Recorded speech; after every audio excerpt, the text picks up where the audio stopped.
Hello,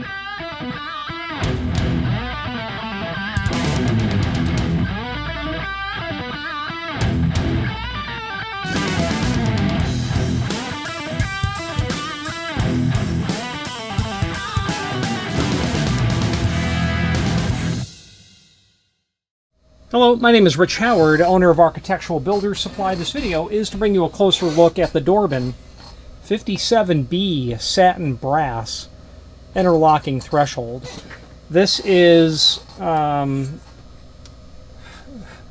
time that I unpackage a piece of solid architectural bronze that's in a finish, like satin or polished or oil rubbed, it is literally a take your breath away moment. It's a spectacular piece of hardware that you're seeing here, in the sense that it is solid extruded architectural bronze. That's what we call the alloy of what this is made of. It's commonly known to the public as just solid brass, because that's what it's called, but it's an alloy called architectural bronze, which is specific for threshold use. And this is a piece of solid brass or architectural bronze that has a satin or a brushed finish applied to it over the mill, the standard mill finish. As it's extruded from the mill, it will have a streaky, a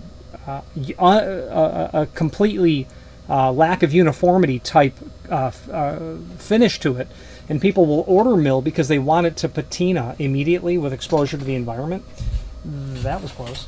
This piece of hardware has a brushed finish on it. It's something that the client's going to want to stay looking nice for, for the life of it. So they'll probably have to do maintenance on it over time, as there's foot traffic over this this beautiful threshold is what it is. So let's take some basic dimensional properties. I can tell you it weighs about 0.15 pound per inch. So 1 inch of this weighs about 1/7 of a pound, quite close to that. The overall width of this item is 3.5 inch. The overall height of this item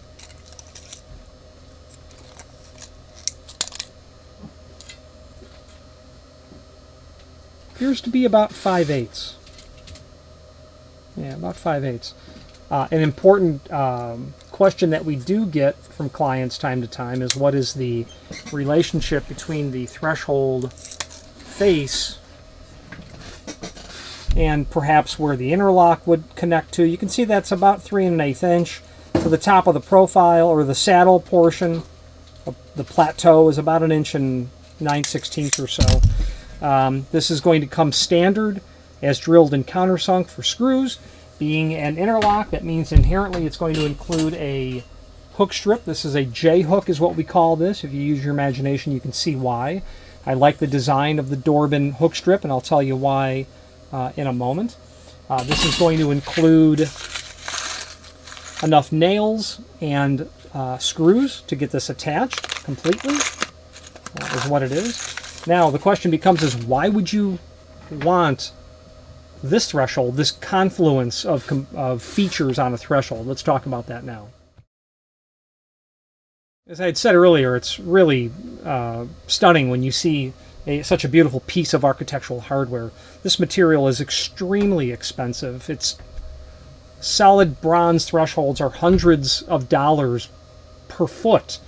Now, why would somebody want something that is so costly? Well, first and foremost, it's because of the outright, absolute, indisputable durability of the threshold. There is no chance that a threshold, and you can buy this same profile in aluminum, is going to last the decades that this will last. The amount of foot traffic that this can see can be measured in centuries plus.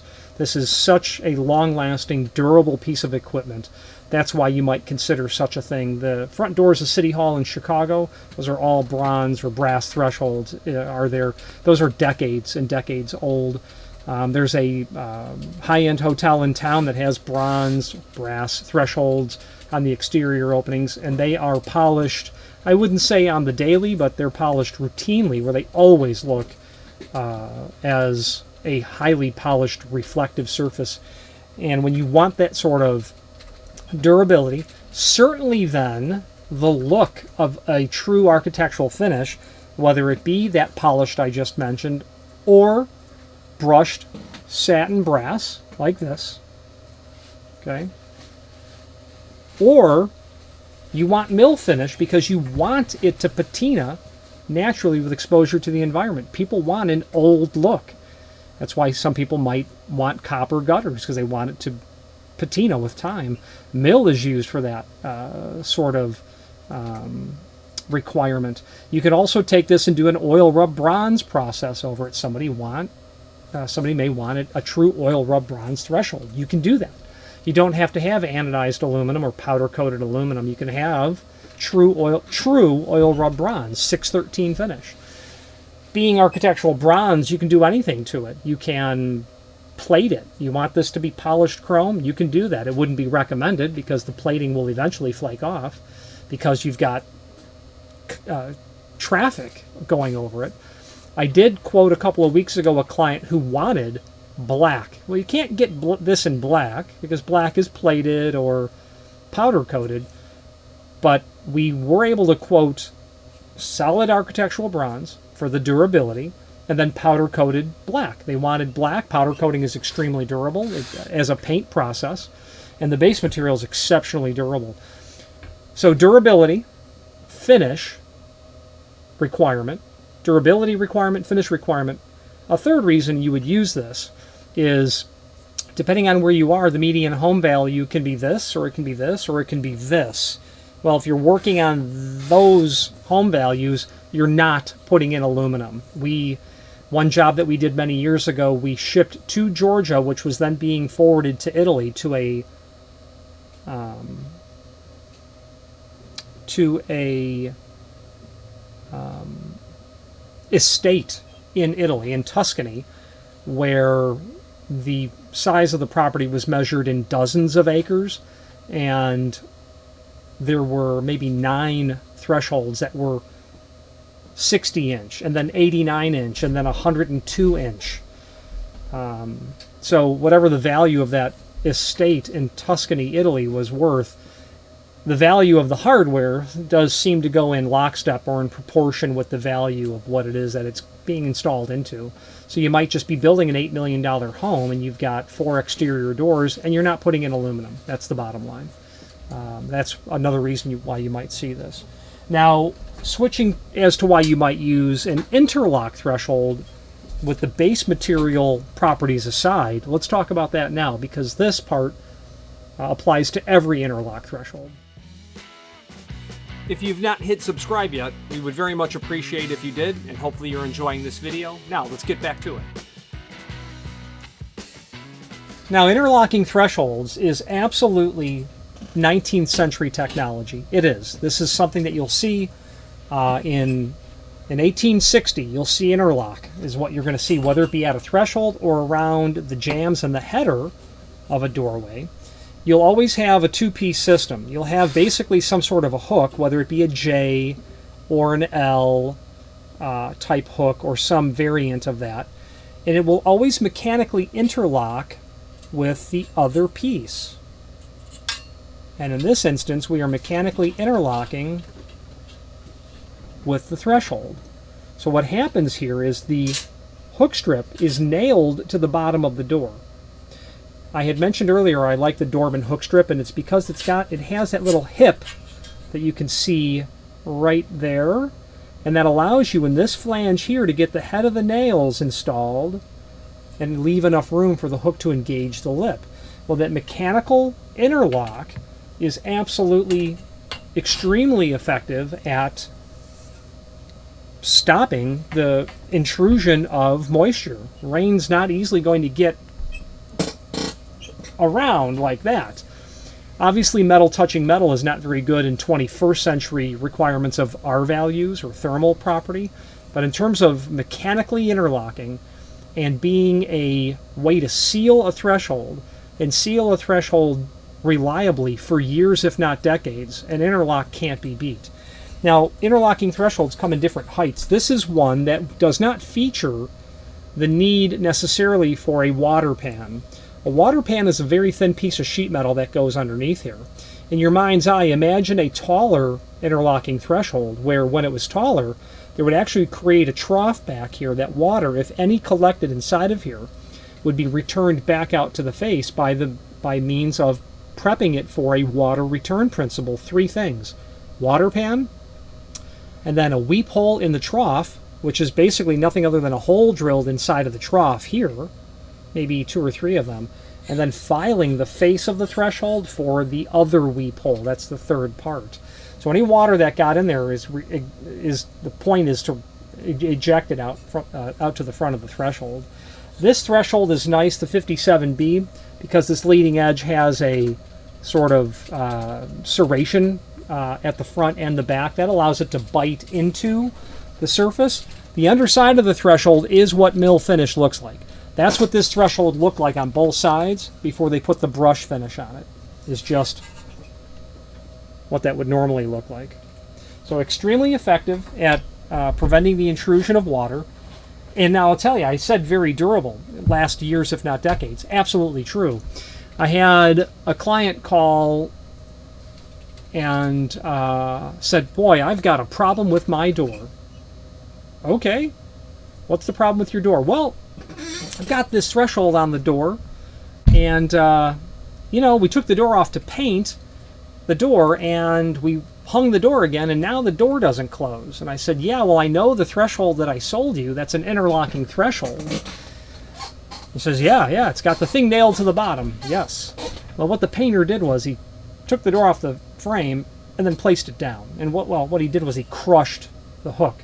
Now, that is far more common than you might think. We sell a lot of hook strips because they're unintentionally damaged, or through the years and decades, what will happen is where the nail pierces through this very soft metal, because what's happening is every time the door is closing, it's stopping. So any force pushing the door further tends to elongate that hole for the nail, and sometimes it'll get so worn out it just needs to be replaced or re-nailed because it's no longer actually connected to the bottom of the door.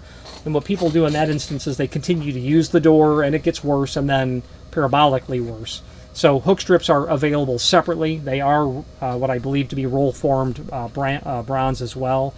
And that head of the nail will fit right underneath here. And you can see that this drops down ever so slightly. So the question becomes is, what do you cut the door height to? Well, I don't make a living as a carpenter.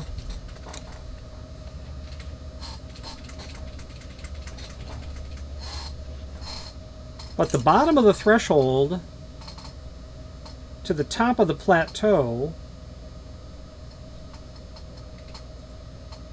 is about 9/16. To the center of the lip is 1/2 inch for sure. 1/2 inch. So the bottom of the threshold to the center of the lip is 1/2 inch. So you're going to need, realistically, not more than 5/8 undercut on this door. Absolutely not more, because the mouth of the hook strip needs to mate. I'll just hold it like this with the threshold. So you're going to want to draw that down as tight as possible. I would probably go with 5/8. If I needed to take a little bit more off than that, I might be able to do that. Okay. And obviously you might want to use a caliper, that sort of thing, to determine exactly how you're going to end up undercutting it. Something in that range would be where I would start. So we've talked about this at length. Let's switch to the screen view now, and let's take a closer look at supporting information that we have for this threshold and other thresholds like it from Dorbin, and a little talk about how to prep the bottom of the door for the hook strip as well. If you've not hit subscribe yet, we would very much appreciate if you did, and hopefully you're enjoying this video. Now, let's get back to it. Okay, here's the item that we are looking at. 3.5 inch width, 5/8 height. I was coming up with it being slightly less than 5/8. It is shipped with the hook strip for nailing to the bottom of the door, supplied and drilled with countersunk holes. So the hook strip, we'll talk about that in a moment. You can order it non-drilled or undrilled as well. If you, for some reason, want to drill the holes yourself or need them in a particular location, you might want to do that. But indicate in the comment field here to include the standard, ship undrilled, but please include standard fasteners. 10 by 1.5" flathead screws. Typically 1 screw per foot of threshold. Generally, this is a 3-foot threshold and it has 4 holes in it. Generally what I find is that there's 1 more hole than the quantity of feet. So in a 3-foot threshold, you should have 4 holes, and this indeed does. Options and extras that the manufacturer can do. And this is what the profile of this threshold has looked like for decades in their catalog. Nothing's really changed with Dorbin. Now, let's talk about how to go about attaching or prepping the bottom of the door. And a pretty crude sketch. Okay, it's going to look like that. So, your door is going to swing in this way, right? So, generally what people are going to do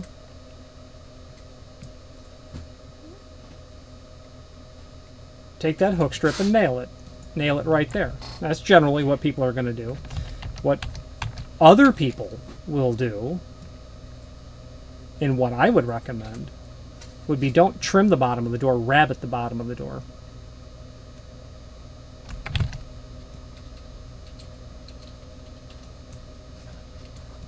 Like that. The advantage of that is you run your door down longer, your line of sight changes. Not that you'll ever really see it, but if you have a choice of how to do it, this would be considered, in my opinion, a more elegant way to seal the bottom of the door. So this would be something that I would consider. They're saying 5/8 to here. That was 9/16. Let's get rid of that. 9/16 to there. They're saying 5/8 to here. You're going to need to run that door down as close to the top of that threshold as possible, leaving the material thickness and the head of the nail, of course, and that little offset. So you really shouldn't need nominally more than 3/32. So you're dealing with really small values. If you have 2 to do, well, you'll learn by doing the first one. That's for sure. So one of those 2 methods is how you do it. Oh, another method, actually, what you could do is do it like this, and some people do it like this as well. They will use I'm sorry, I've kind of drawn that not really well. There's a L hook as well. You could do that. Just an L hook, which Dorbin has. They've got J hooks, they've got L hooks. Okay, now there are, let's take a look at the link to the manufacturer's page below this video as seen here. And from this page, there are some interesting things to see here. So first of all, there's a product catalog. This 2016 product catalog, which is now 7 years old, it hasn't changed since the mid-20th century, as far as I know. I don't think anything's come out of here. They've added, obviously this didn't exist in the mid-20th century. And as we go through here, you'll see lots of thresholds. And the catalog's not very big, and in that regard, it's actually quite nice because you're not crushed with an overwhelming quantity of options. And as we scroll through, we're going to get to the interlock, which is about halfway through the catalog, and here it is. So here's what's important. If you see D or A, that means it's an aluminum base material. A is mill finish. D is a dark brown powder coat over aluminum. That's how Dorbin does it. If you see B, though, that means it's made of solid architectural bronze. That's a beautiful image right there, showing what that hook strip is meant to look like. Okay, this margin in here, 3/32, something in that range would be my best guess. And that actually shows how we had indicated that might be a way to consider to install it. Now, we talked about the water return principle. You can see the 167 and the 57. The difference is the height. Well, with a taller threshold comes this trough. Any rain or any water that were to get inside of here would leak down in here. Drip here, hole drilled here, notch filed in the face, those weep holes. You would order a brass water pan that would sit underneath here, and that water would eject straight out. 68B, even taller, 1.25 inches. You get over 7/8, and now you really know that you're stepping over something tall. I wouldn't consider this to be a standard height for a new installation. About 7/8, I think, is the maximum you want to consider. People go with 1.25 inches because that's what they've inherited. They had shag carpeting in the 70s. They've torn all that out, hardwood floor underneath. But now you've got the choice of either a taller threshold or replacing the door. More interlocks that are here as well. Bronze, bronze, bronze. Lots of options. Bronze. Those hook strips. Let's take a look. Here. 32. It's shown upside down, which is silly. And then the other ones would be a 33B. This is the one that you'd really want. A variation on a hook strip I had mentioned would be this style here. Okay, it's not made in bronze, so be mindful of that.